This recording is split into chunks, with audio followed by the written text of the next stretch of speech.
আসসালামু আলাইকুম। আশা করি ভালো আছেন। এই ভিডিওতে কথা বলবো রাষ্ট্রধর্ম ইসলাম নিয়ে। কারণ ওই যে সুখে থাকতে ভূতে কিলায়, ভূতের কিল খাওয়ার চেয়ে মানুষের কিল খাওয়া উত্তম। সম্প্রতি বাংলাদেশের সংবিধানে রাষ্ট্রধর্ম ইসলাম বহাল থাকা না থাকা নিয়ে ধর্মপ্রাণ মানুষরা ফুঁসে উঠেছেন। বেশিরভাগ মানুষ রাষ্ট্রধর্ম ইসলাম বহাল রাখার পক্ষে নিজেদের কঠোর অবস্থান পরিষ্কার করে ফেসবুকে প্রোফাইল পিকচার দিয়েছেন। কিন্তু এই বেশিরভাগ মানুষই হিন্দু ধর্মকে ভারতের রাষ্ট্রধর্ম বা খ্রিস্ট ধর্মকে আমেরিকার রাষ্ট্রধর্ম করার তীব্র প্রতিবাদ করবেন। এই বেশিরভাগ মানুষ ধর্ম এবং রাষ্ট্র দুইটার কোনোটাই বুঝে না যে এটাও বুঝে না। যারা রাষ্ট্রের জটিল বিজ্ঞান বুঝেন তাদের সংখ্যা খুব কম, হাতের আঙ্গুলে গোনা যায়। কিন্তু হাতে গোনা বিশেষজ্ঞরা যা বলেন চিন্তা গবেষণা করে 10 দিগন্ত ভেবে বলেন। তারা বেশিরভাগ মানুষের মতো হাওয়ার উপর কথা বলে না বা বলতে পারেন না, তাই বিশেষজ্ঞরা ভোট কম পাবেন। কিন্তু বেশিরভাগ মানুষের পথ ধরলে আপনি দিন শেষে বঙ্গোপসাগরে গিয়ে পড়বেন। এই কথাটা আমার নয়, সূরা আনআমের 116 নং আয়াতে আল্লাহ বলছেন, আর যদি তুমি দুনিয়ার অধিকাংশ লোকের অনুসরণ করো তাহলে তারা তোমাকে আল্লাহর পথ থেকে বিচ্যুত করে দিবে। তারা তো শুধু অনুমানের অনুসরণ করে এবং তারা কেবল অনুমান ভিত্তিক কথাবার্তাই বলে। অপ্রিয় হলেও সত্য যে এই রাষ্ট্র ধর্মীয় বিষয় নয়, বরং এটা সম্পূর্ণ রাজনৈতিক বিষয়। আমাদের সংবিধানের মূলনীতিতে সমাজতন্ত্র রাখা হয় স্বাধীনতা যুদ্ধে সোভিয়েত ইউনিয়নের সাহায্যের স্বীকৃতি ও স্নায়ুযুদ্ধকালীন কূটনৈতিক কৌশলের অংশ হিসাবে। কিন্তু এই সমাজতন্ত্র লেনিন মাও সেতুংয়ের সমাজতন্ত্র নয়, সামাজিক ন্যায় বিচার অর্থে সমাজতন্ত্র। পরবর্তীতে বঙ্গবন্ধু জোট নিরপেক্ষ আন্দোলনের অন্যতম সংগঠক হয়ে বুঝিয়ে দিয়েছেন যে এই সমাজতন্ত্র হচ্ছে সাপও মারা লাঠি অক্ষত রাখার নীতি। সংবিধানে ধর্মনিরপেক্ষতা বৈশ্বিক ও আঞ্চলিক কূটনৈতিক কৌশলেরই অংশ ছিল। সেকুলার শব্দের বাংলা অনুবাদ ধর্মনিরপেক্ষ করায় অনেক ধর্মপ্রাণ মানুষ ধর্মনিরপেক্ষতা বলতে অধর্ম মনে করেন। কিন্তু সেকুলার শব্দের অর্থ ধর্মনিরপেক্ষ নয়। সেকুলার শব্দের সঠিক বাংলা হচ্ছে সার্বজনীন। সেকুলার রাষ্ট্র মানে রাষ্ট্র সার্বজনীন, সকল মত পথের মানুষদের আশ্রয়। অনেকের কাছে নতুন মনে হলো স্বয়ং কোরআন সেকুলার বা সার্বজনীন। আল্লাহ সমগ্র মানব জাতির জন্য কোরআন নাজিল করেছেন, কিন্তু ধর্মের দোকানদাররা অমুসলিম তো দূরের কথা মুসলমানদেরই কোরআনের কাছে ভিড়তে দেয় না। সূরা আরাফ আয়াত 158, কুল ইয়া আইয়ুহান নাসু ইন্নী রাসূলুল্লাহ ইলাইকুম জামিআন। হে নবী, আপনি বলুন, হে মানুষেরা, আমি তোমাদের সকলের জন্য প্রেরিত আল্লাহর রাসূল। সূরা সাবা 28 নং আয়াত, ওয়ামা আরসালনাকা ইল্লা কাফাতাল লিন-নাসি বাশীরাও ওয়া নাযীরাও ওয়ালাকিন্না আকসারান নাসি লা ইয়ালামুন। আর আমি তোমাকে সমগ্র মানব জাতির জন্য সুসংবাদদাতা ও সতর্ককারী হিসাবে প্রেরণ করেছি, কিন্তু অধিকাংশ মানুষ জানে না। এই অধিকাংশ মানুষ জানে না কারণ তারা কোরআন পড়ে না, তারা পড়ে নুরানি আবু জাহেল শরীফ। কোরআন পূর্ববর্তী সকল ধর্মগ্রন্থকে সত্যায়িত করেছে এবং সকল ধর্মাবলম্বীকে মুসলিম বলেছে। সূরা আল ইমরান আয়াত 84। So we have believed in Allah and in what was revealed to us and what was revealed to Abraham, Ishmael, Isaac, Jacob and the descendants, and what was given to Moses and Jesus and the prophets from their Lord. We make no distinctions between any of them, and we are all Muslims to him. বলো, আমরা ঈমান এনেছি আল্লাহর প্রতি এবং যা নাজিল করা হয়েছে আমাদের উপর, আর যা নাজিল করা হয়েছে ইব্রাহিম, ইসমাইল, ইসহাক, ইয়াকুব ও তাদের সন্তানদের উপর, আর যা দেয়া হয়েছে মূসা, ঈসা ও তাদের রবের পক্ষ থেকে অন্যান্য নবীগণকে। আমরা এদের মধ্যে কোনো পার্থক্য করি না এবং আমরা সবাই মুসলিম বা তার ইচ্ছায় সমর্পিত। ইসলামই একমাত্র সত্য ধর্ম, যেমনটা আল্লাহ বলেছেন, ইন্নাদ-দীনা ইনদাল্লাহিল ইসলাম। আল্লাহর নিকট একমাত্র গ্রহণযোগ্য জীবন ব্যবস্থা হচ্ছে ইসলাম। তো ইসলাম অর্থ কি? আশা করি সবাই জানেন, শান্তি। অর্থাৎ আল্লাহর নিকট একমাত্র গ্রহণযোগ্য জীবন ব্যবস্থা হচ্ছে শান্তি। এই শান্তি হচ্ছে সহাবস্থানে, শান্তি হচ্ছে স্রষ্টার আইন মেনে চলায়। যারা স্রষ্টার আইন মানে না, জমিনে সন্ত্রাস, নৈরাজ্য, অরাজকতা সৃষ্টি করে, মানুষের উপর অত্যাচার করে, মানুষের সম্পদ অন্যায়ভাবে ভোগ করে, অভাবী দরিদ্রদের দান করে না, তাদেরকেই আল্লাহ কাফের বলেছেন। আল্লাহ প্রতিটা জনপদে ইসলাম প্রতিষ্ঠার জন্য জিহাদের বিধান দিয়েছেন। এখন ইসলাম অর্থ শান্তি আর জিহাদ অর্থ সর্বাত্মক চেষ্টা। অর্থাৎ আল্লাহ প্রতিটা জনপদের শান্তি প্রতিষ্ঠার জন্য সর্বাত্মক চেষ্টার নির্দেশ দিয়েছেন। সুতরাং যারা ইসলাম বলতে হানাফি এবং ওয়াহাবি মতবাদ প্রতিষ্ঠা আর জিহাদ বলতে গণহত্যা বুঝেন, তাদের থেকে দূরে থাকুন। সূরা নিসা আয়াত ৭৫। আর তোমাদের কি হলো যে তোমরা আল্লাহর রাস্তায় লড়াই করছে না, অথচ দুর্বল পুরুষ, নারী ও শিশুরা বলছে, হে আমাদের রব, আমাদের বের করুন এই জনপদ থেকে যার অধিবাসীরা জালেম, আর আমাদের জন্য আপনার পক্ষ থেকে একজন অভিভাবক নির্ধারণ করুন, আর নির্ধারণ করুন আপনার পক্ষ থেকে একজন সাহায্যকারী। আল্লাহ জালেম সরকারের দুঃশাসন থেকে নারী, পুরুষ, শিশুদের উদ্ধারের জন্য লড়াইয়ের নির্দেশ দিয়েছেন। আর একটি কারণে অস্ত্র হাতে নিয়েছেন স্বর্ণযুগের মুসলমানরা। কোরআন নাজিলের এক যুগেরও কম সময়ে মুসলমানরা অর্ধেক পৃথিবী জয় করতে পেরেছে, কারণ ইসলামের ইনসাফ ভিত্তিক শাসন ব্যবস্থার খবর প্রতিটি জনপদে ছড়িয়ে পড়ে। প্রতিটি জনপদের নির্যাতিত জনগণ ইসলামী খেলাফতকে অভ্যর্থনা জানাতে উদ্গ্রীব ছিল। খলিফা হযরত আবু বকর রাদিয়াল্লাহু তাআলা আনহুর সময়েই নবীন ইসলামী শক্তির আক্রমণে প্রতাপশালী বাইজেন্টাইন সাম্রাজ্য তাসের ঘরের মতো ভেঙে পড়ে, কারণ বাইজেন্টাইনরা নিজেদের প্রজাদের সমর্থনই পায়নি। মুসলমানরা অধিকাংশ অঞ্চল বিনা রক্তপাতে জিতেছে। সঞ্জু তার আর্ট অফ ওয়ারে এই কথাটাই বলেছেন, যে সেনাবাহিনীর নৈতিক মনোবল আর বিপুল জনসমর্থন নাই, তাদের সংখ্যা সমরাস্ত্র যাই হোক, তারা যুদ্ধ জিততে পারবে না। হিটলার, মুসোলিনি, আকিহিতোর অক্ষশক্তি পারেনি, ভিয়েতনামে আমেরিকা পারেনি, ৭১-এ পাকিস্তান পারেনি, কারণ এসব যুদ্ধের নৈতিক ভিত্তি ছিল না, ছিল সাম্রাজ্য বিস্তার আর আধিপত্য প্রতিষ্ঠার অহমিকা। ইসলামের স্বর্ণযুগে মুসলমানরা দুনিয়ার বিভিন্ন অঞ্চল জয় করেছে, কিন্তু ব্রিটেন, ফ্রান্স, পর্তুগাল, ইতালি ইত্যাদি উপনিবেশিক শক্তির মতো সেসব অঞ্চল লুট করেনি, বরং নিজেদের পরবর্তী প্রজন্মের জন্য সেসব অঞ্চলকে আপন করে নিয়েছে। কিন্তু আজ যারা ইসলামী খেলাফত প্রতিষ্ঠার আন্দোলন করছে, তাদের মধ্যে খলিফা হযরত ওমর রাদিয়াল্লাহু তাআলা আনহু কে? কওমি মাদ্রাসার ডিগ্রিকে স্বীকৃতি দেওয়ার বিপরীতে যারা রাতের ভোটকে হালাল সার্টিফিকেট দিয়ে দিল, তারা খলিফা ওমরের স্বর্ণযুগ ফিরিয়ে আনবে? ইমাম আজম আবু হানিফা সর্বকালের শ্রেষ্ঠ ইসলামী স্কলার হয়েও জীবিকা নির্বাহ করতেন কাপড়ের ব্যবসা করে। খলিফা আল মনসুরের প্রধান বিচারপতির পদ প্রত্যাখ্যান করে কারাবরণ করেন। জালিমের কারাগারে জীবন দিয়েছেন, কিন্তু নীতির সাথে আপোষ করেননি। তাহলে আপনারা কোন আবু হানিফার মাযহাব মানেন? কাজী নজরুল ইসলাম বলেছেন, ইমান ইমান বল রাত দিন, ইমান কি এত সোজা? ইমানদার হইয়া কি কেহ বহে শয়তানি বোঝা? রাষ্ট্র সংবিধান যাদের সিলেবাসেই নাই, তারা করছে রাষ্ট্রধর্মের আন্দোলন। ভারত আমেরিকার মতো দেশে রাষ্ট্রধর্ম নেই, এর কারণ সাম্প্রদায়িক সম্প্রীতি প্রতিষ্ঠায় বৈশ্বিক ফোরামে নেতৃত্ব দেওয়ার অধিকার অর্জন। মোহাম্মদ আলী জিন্নাহ ভারতবর্ষের হিন্দু মুসলমানদের দুটি ভিন্ন জাতি হিসাবে বিবেচনায় নিয়ে মুসলমানদের জন্য আলাদা পাকিস্তান রাষ্ট্র প্রতিষ্ঠার দাবি করেন। কিন্তু দেশভাগের পর তৎকালীন বোম্বের বাসিন্দা মোহাম্মদ আলী জিন্নাহ তার সর্বভারতীয় মুসলিম লীগের সংগ্রামী সাথীদের ভারতীয় হয়ে যাওয়ার পরামর্শ দিয়ে পাকিস্তানের জাতির জনক হয়ে ফিরে গেলেন করাচি। ৬ সপ্তাহের জন্য লন্ডন থেকে উড়ে এসে ভারত পাকিস্তানের সীমানায় এঁকে দেন র্যাডক্লিফ, যার এই অঞ্চলের রাজনীতি, অর্থনীতি, সমাজ, সংস্কৃতি সম্পর্কে কোনো ধারণাই ছিল না। কারো স্বামীর বাড়ি ভারতে, বাপের বাড়ি পাকিস্তান, একই নদীর উজান ভাটি দুই দেশে।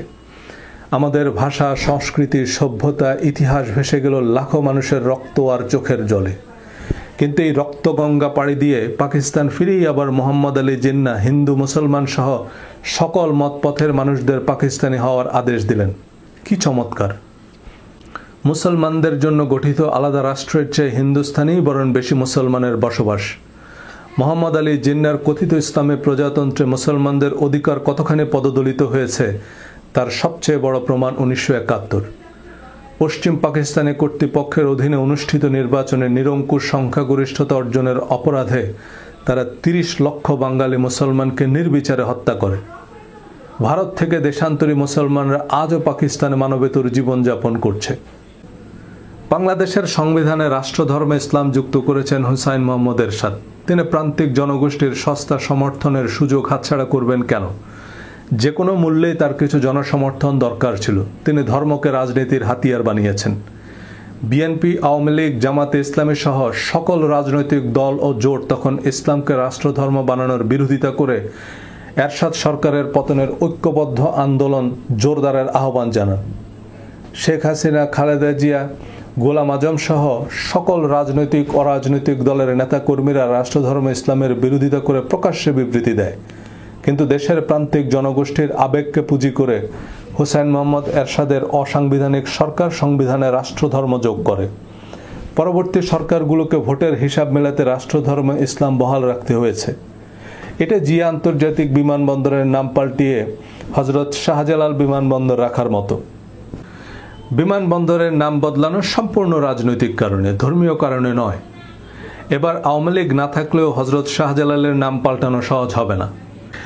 রাষ্ট্রধর্ম ইসলামের সাথে ইসলাম ধর্মের কোনো সম্পর্ক নেই। সংবিধানে রাষ্ট্রধর্ম ইসলাম বহাল রাখার পক্ষে আমার অবস্থান নেয়ায়ও কোনো পুণ্য নেই। এটা বার্সা রিয়াল মাদ্রিদকে সমর্থন দেওয়ার মতোই একটা ধর্মনিরপেক্ষ আবেগ, জয় পরাজয়ের উপলক্ষ বা সংখ্যাধিক্যের অহংবোধ।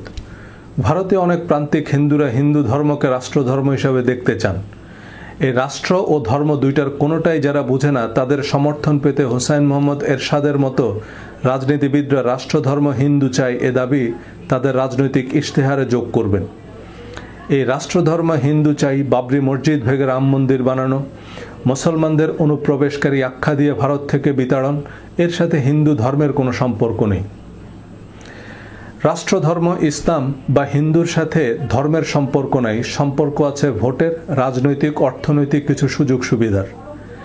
আর যে রাষ্ট্র দুর্নীতিতে চ্যাম্পিয়ন, মিথ্যাচার, প্রতারণা, মানুষের মৌলিক অধিকার হরণ, জুলুম, অবিচার, গুম, বিচার বহির্ভূত হত্যাকাণ্ড যে রাষ্ট্রে নিত্য নৈমিত্তিক ঘটনা, যে রাষ্ট্রের সাথে ইসলামী মূল্যবোধের কোনো সম্পর্কই নেই, সে রাষ্ট্রের রাষ্ট্রধর্ম ইসলামকে ইসলামের অবমাননা নয়?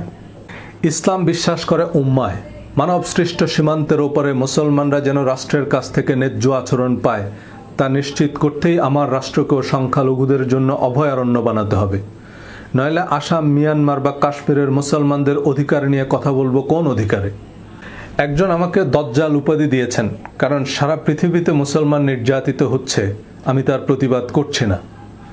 এই নির্যাতিত মুসলিম অমুসলিমদের মানুষ হিসেবে বিবেচনা করতে না পারলে এই নির্যাতন বন্ধ হবে না। নির্যাতিত ফিলিস্তিনি বা রোহিঙ্গারা যেমন মানুষ, সৌদি গণহত্যার শিকার ইয়েমেনি বা পাকিস্তানি বর্বরতায় নিহত বাংলাদেশিরাও মানুষ। আর সৌদি আরব ও পাকিস্তান এক্ষেত্রে ইসরায়েল, মিয়ানমারের মতোই জালিম। রাষ্ট্র, সংবিধান, ধর্ম যেমন আমার আবেগ অনুভূতির সাথে সম্পৃক্ত, অন্য সব মানুষের অনুভূতিও একই রকম। ভিয়েতনাম যুদ্ধে ভিয়েতনামি আমেরিকানরা আমেরিকার হয়ে যুদ্ধ করে। আফগান, ইরাকি, পাকিস্তানি নাগরিকরাও আছে আমেরিকান মিলিটারিতে, কারণ আমেরিকা সবার। আমেরিকার কোনো সাংবিধানিক ধর্ম, বর্ণ, ভাষা নাই। আজ আমেরিকার সংবিধান খ্রিস্ট ধর্মকে রাষ্ট্রধর্ম হিসাবে স্বীকৃতি দিলে এ আমেরিকার আমার নয়। আশা করি বুঝতে পেরেছেন, আর না বুঝতে পারলে যারা বুঝতে পেরেছে তাদের কাছ থেকে বুঝে নিন। হাদিস বিষয়ে আলোচনায় আমি আমার দিক থেকে সর্বোচ্চ চেষ্টা করেছি সত্য অনুসন্ধানের, কারণ হাদিসের দুই দিকেই ধার। সংকলিত বা সংগৃহীত হাদিস অনুসরণ যদি কোরআনের কমান্ড হয়, তবে তা অস্বীকার করা কুফরি। আর কোরআন যদি কোরআনের বাইরের কোনো কিছুকে অনুসরণের অনুমতি না দেয়, তাহলে শরীয়তের বিধান হিসাবে সব হাদিসের নিঃশর্ত অনুসরণ অবশ্যই শিরক বা কোরআনের সাথে অংশীদার করা। পক্ষে বিপক্ষে একই ধরনের রেফারেন্স বারবার উল্লেখ করে ভিডিও লম্বা করতে চাইনি, তবে আমি মনে করি আগের ভিডিওতে আমি যা তথ্য প্রমাণ দিয়েছি enough to make up my point. যারা সমর্থন জানিয়ে কমেন্ট করেছেন তাদেরকে ধন্যবাদ। ভিন্ন মত করেছেন এমন দুজনের বক্তব্যে আমি কিছুটা যুক্তির জোর দেখেছি। যদিও এই প্রশ্নগুলো আমি কভার করেছি, তবে আমি ওনাদের ইমোশনটা বুঝতে পেরেছি।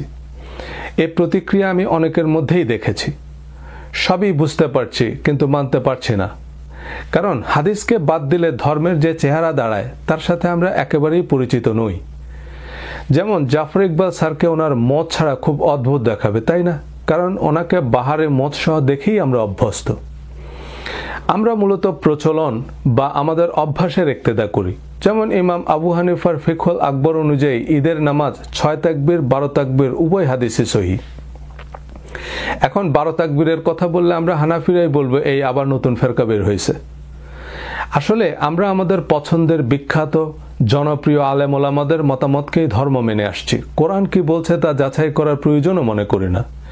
কিন্তু ধর্মীয় যে কোনো বিষয়ে আমি, তুমি বা তার কথা নয়, চূড়ান্ত হচ্ছে একমাত্র কোরআনের কথা। হাদিসের পক্ষে সবচেয়ে কনভিন্সিং লজিক হচ্ছে আমাদের প্রধান ইবাদত এবং বেহেশতের চাবি হচ্ছে নামাজ। এই নামাজ আপনি হাদিস ছাড়া কিভাবে পড়বেন? কোরআনে তো এর ডিটেল নেই। তাছাড়া কোরআনে কিছু সুপার ন্যাচারাল বিষয় যেমন জিন, ফেরেশতা ইত্যাদি হাদিস ছাড়া কিভাবে ব্যাখ্যা করবেন?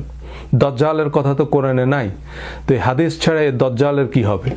অর্থাৎ কোরআনের তাফসির, ব্যাখ্যা, বিশ্লেষণ, হিকমা বা প্রায়োগিক জ্ঞান হিসাবে হাদিসকে মেনে নিতে বলা হচ্ছে।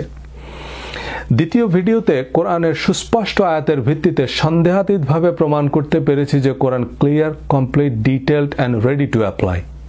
নবীজির সিরাত ও সুন্নাতের নির্ভুল নির্ভেজাল বিবরণ সমৃদ্ধ, আর কোরআনের বাইরে আর কোনো কিছুকে শরিয়া বা হিকমার উৎস হিসেবে অনুমোদন দেয় না। এমনকি কোরআনের আয়াতকেই হাদিস বলেছে। সূরা তুর আয়াত 34, ফালিয়াতু বিহাদিসিম মিসলিহি, তবে তাদের এমন একটি হাদিস অর্থাৎ আয়াত তৈরি করতে বলো। সূরা নিসা আয়াত 87, ওয়ামান আসদাকু মিনাল্লাহি হাদিসান, হাদিস বর্ণনাকারী হিসেবে আল্লাহর চেয়ে আর কে বেশি সত্যবাদী? প্রথম ভিডিওতে বলেছি যে ঐতিহাসিক ধারা বিবরণী বা উচ্চতর গবেষণার জন্য তাত্ত্বিক বা পণ্ডিতদের জন্য হাদিস প্রযোজ্য হতে পারে, কিন্তু শরীয়তের বিধান হিসাবে নয়। ঐতিহাসিক সত্য পত্রিকা বা টিভি নিউজ আদালতে অ্যাডমিসিবল নয়। অর্থাৎ এটা সাধারণ সত্য, চায়ের আড্ডায়, টিভি টক শোতেও প্রযোজ্য হতে পারে বা প্রকৃত সত্য উদ্ঘাটনের সহায়ক হতে পারে, কিন্তু লিগ্যাল এভিডেন্স হিসাবে নয়। তারপরও হাদিস মানলে ক্ষতি কি? কোরআনের আরও পরিষ্কার ব্যাখ্যা পাওয়া যায়, দৈনন্দিন ইবাদত আমলগুলো আরও যথাযথভাবে করা যায়, ভালো তো ভালো না? এইসব যুক্তিতে আপনি ফাইনালি একমত হবেন। অতঃপর দেখবেন অসংখ্য হাদিস এবং হাদিস ভিত্তিক সিদ্ধান্ত কোরআন বিরুদ্ধ, কোরআনের সাথে সামঞ্জস্যহীন বা অতিরঞ্জন, ইসলামের মৌলিক নীতির পরিপন্থী। তবুও যে কোনো মূল্যেই এই হাদিসগুলো জাস্টিফাই করতে হবে, কারণ প্রয়োজনে কোরআন অমান্য করা যেতে পারে, কিন্তু হাদিস অস্বীকার করলে সে কাফের। আচ্ছা, নবীজি ময়লার স্তূপে দাঁড়িয়ে দাঁড়িয়ে পেশাব করেছেন। 5 বার অজুর পর শাহাদা পাঠ করলে তার জন্য বেহেশতের 8টি দরজা খুলে দেওয়া হবে। যে ব্যক্তির টাকনুর নিচে কাপড় ঝুলিয়ে পড়বে সে জাহান্নামী। দজ্জালের এক চোখ কানা, আরেক চোখ পচা আঙ্গুরের মতো, আর তার এক হাতে বেহেশত, আরেক হাতে দোজক। এই সহিহ হাদিসগুলো কোরআনের কোন কোন আয়াতের তাফসীর বা হিকমা? সহিহ আল বুখারীর হাদিস, হুইএভার চেঞ্জেস হিজ রিলিজিয়ন ফ্রম ইসলাম কিল হিম, অর্থাৎ কেউ ইসলাম ধর্ম ত্যাগ করলে তাকে হত্যা করো। এবার এর বিপরীতে আল্লাহর হাদিস শুনুন, ওয়াকুলিল হাক্কু মির রাব্বিকুম ফামান শাআ ফালইউমিন ওয়ামান শাআ ফালইয়াকফুর, and say the truth is from your Lord, so whoever wills let him believe and whoever wills let him disbelieve. আল্লাহ নবীকে বলতে বলেছেন যে হে নবী, আপনি আপনার প্রভুর কাছ থেকে প্রাপ্ত সত্য বলুন, অতঃপর যার ইচ্ছা তাকে বিশ্বাস করতে দিন আর যার ইচ্ছা তাকে অবিশ্বাস করতে দিন। সূরা বাকারা আয়াত 256, লা ইকরাহা ফিদ-দীন, there shall be no compulsion in the religion, ধর্ম গ্রহণের বা পালনের ব্যাপারে কোনো ধরনের কোনো বাধ্যবাধকতা নেই। অর্থাৎ এর বিচার একমাত্র আল্লাহ করবেন, তিনিই বিচার দিনের অধিপতি। কিন্তু ইসলামী প্রজাতন্ত্র ইরানে, সৌদি আরবে ইসলাম ধর্ম ত্যাগ করার শাস্তি মৃত্যুদণ্ড। আবার স্বেচ্ছায় নামাজ ত্যাগ করলে সেটাও ইসলাম ত্যাগ করা। তাছাড়াও আরও অসংখ্য হাদিস আছে যেসবের ভিত্তিতে যে কাউকে কাফের ঘোষণা দিতে পারবেন, তা সে আজহারি, আব্বাসি, জাকির নায়েক যেই হোক। আবু সাইদ খুদরিকে নবীজি এক শ্রেণীর ধর্মপ্রাণ নামাজিদের হত্যা করতে বলেছেন এবং যারা তাদের হত্যা করবে বিচারের মাঠে তারা পুরস্কৃত হবে। হাদিস বুখারী, মুসলিম। শেখ আব্দুর রাজ্জাক বিন ইউসুফের মতে এই দল হচ্ছে টঙ্গীর দল, মানে তাবলিগ জামাত। ওনার মুখ থেকেই শুনুন।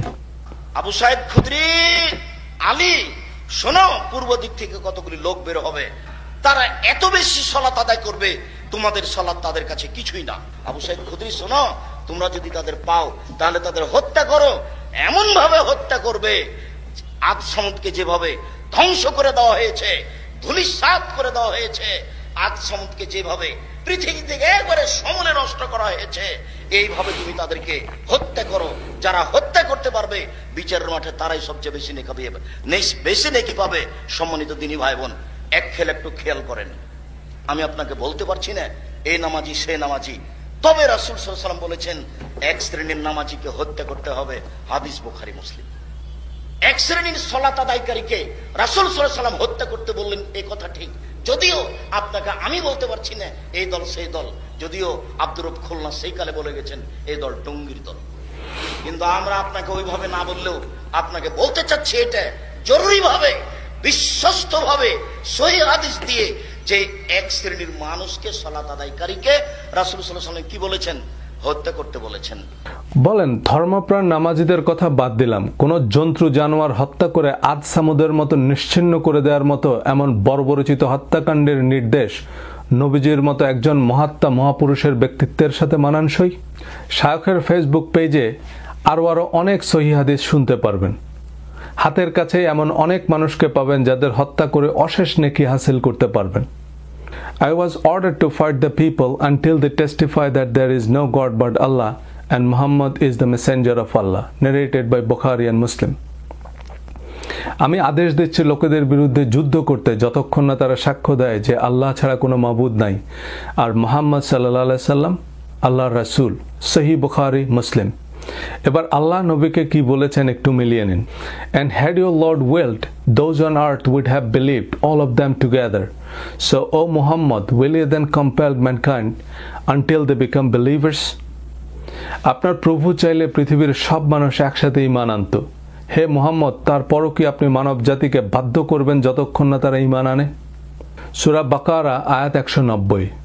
And fight the way of Allah, those who fight you, but transgress not the limits.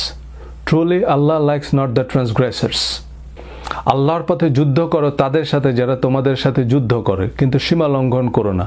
নিশ্চয়ই আল্লাহ সীমা লঙ্ঘনকারীদের পছন্দ করে না। সূরা ঘাশিয়া আয়াত 21-22। ফাযাক্কির ইন্নামা আনতা মুযাক্কির লাস্তা আলাইহিম বিমুসাইতির। So remind them, O Muhammad, you are only a reminder. You are not a dictator over them. সুতরাং হে মুহাম্মদ, আপনি তাদের স্মরণ করিয়ে দিন। আপনার কাজ স্মরণ করিয়ে দেয়, আপনি তাদের উপর ডিক্টেটর নন। মানে আপনি আপনার ইচ্ছা তাদের উপর চাপিয়ে দিতে পারেন না। The hadith that allow the killing of the person who curses and the insult the Prophet sallallahu alaihi wasallam. One of them is narrated by Bukhari and Muslim, another by Abu Dawud, another by Ibn Hisham. Now let's see what Quran says. কোরআনে আল্লাহ স্বয়ং নিজের অবমাননার জন্য কাউকে কোনো ধরনের শাস্তি দেওয়ার অনুমতি দেননি।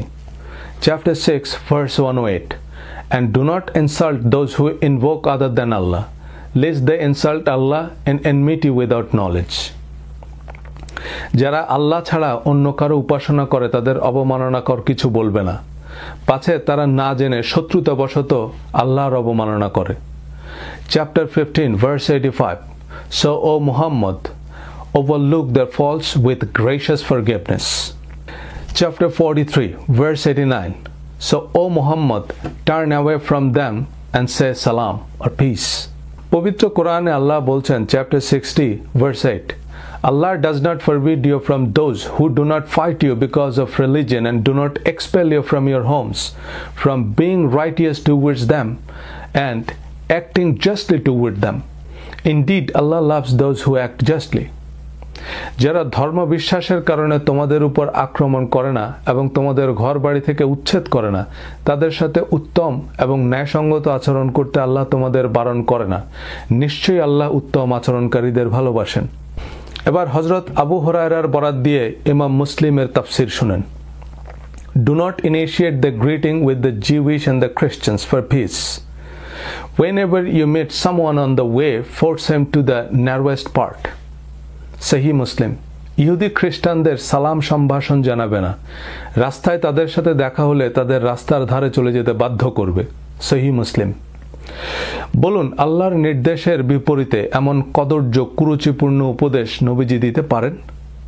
সূরা আল Imran verse 84, say we have believed in Allah and what was revealed to us and what was revealed to Abraham, Ishmael, Isaac, Jacob and the descendants, and in what was given to Moses and Jesus and to the prophets from their Lord. We make no distinction between any of them, and we are all Muslims to him. ইহুদি খ্রিস্টানদের কোরআন মুসলিম বলেছে, এজন্যই মুসলিম জাতির পিতা হযরত ইব্রাহিম আলাইহিস সালাম। এই definition পরিষ্কার করে তারপর আল্লাহ বলেছেন, ইন্নাদ দীনা ইনদাল্লাহিল ইসলাম। আল্লাহর নিকট অনুমোদিত ধর্ম হচ্ছে ইসলাম, যার মধ্যে ইহুদি খ্রিস্টান অন্যান্য সবাই অন্তর্ভুক্ত। অথচ কোরআন আর আপনার মাঝে হাদিসের দেয়াল তুলে আপনাকে বোঝানো হচ্ছে টঙ্গীর মুসল্লিদের হত্যা করলে আপনি আখেরাতে পুরস্কৃত হবেন।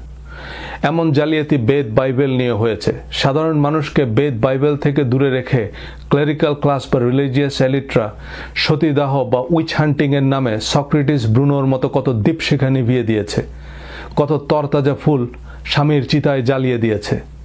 তারপর রাজা রামমোহন রায়, বেদ এবং মার্টিন লুথার কিং বাইবেলকে সাধারণ মানুষের বোধগম্য করে অনুবাদ করলেন সে অন্ধকারে আলো জ্বালাতে। পবিত্র কোরআনও কোনো মাওলানা মুফতি বাংলায় অনুবাদ করেনি, করেছেন ভাই গিরিশচন্দ্র সেন। রাজা রামমোহন আর লুথার কিংয়ের কপালেও নাস্তিক্যের অপবাদ জুটেছে। কিংকে প্রাণ দিতে হয়েছে খ্রিস্টান উগ্রবাদীদের গুলিতে। মুক্তির মন্দির ও সোপানো তলে কত প্রাণ হলো বলিদান, লেখা আছে অশ্রু জলে।